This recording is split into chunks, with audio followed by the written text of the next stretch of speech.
Ik heb al heel jong geleerd dat een mens een ideaal moet hebben. Als je een ideaal hebt, dan houdt het op.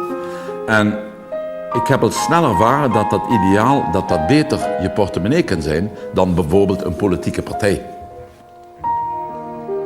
Proberen op een eerlijke manier zoveel mogelijk geld in die portemonnee te krijgen. Dat was mijn ideaal.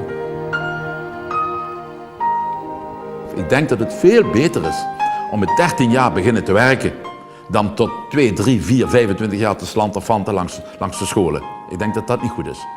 Ik ben er wel van overtuigd dat het in deze eeuw zonder voldoende scholing niet meer kan. Maar of leren of werken. Dat is bij ons een heilig iets. Ik denk dat dat de belangrijkste reden is van mijn succes, van mijn financieel succes.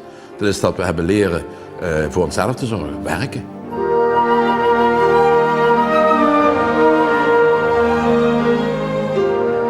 En een keer 's nachts doorwerken, dat was heel normaal.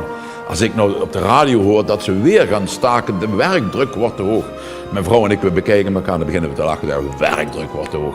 Ze weten helemaal niet wat werken is. Ik vind dat de maatschappij zich goed moet realiseren dat die welvaart die wij nu hebben, dat wij daarvoor gezorgd hebben. Onze generatie, die generatie die na de oorlog heeft gewerkt, die hebben die welvaartmaatschappij. En nu gaan ze staken omdat ze nog minder willen doen. Ik vind het jammer. Wat hebben ze verdiend? Wat hebben de mensen die nou het spektakel maken verdiend? Niks. Alleen maar geparasiteerd van de arbeid die na 45 is ontstaan. In Nederland, in België, in Duitsland, in heel Europa. Dat is de welvaart van tegenwoordig. Zo zie ik dat. Nou, ik pluk omdat mijn ideaal de portemonnee was, daarom pluk ik daar nou zelf ook de vruchten van. Dus dat was goed gezien, dat ideaal.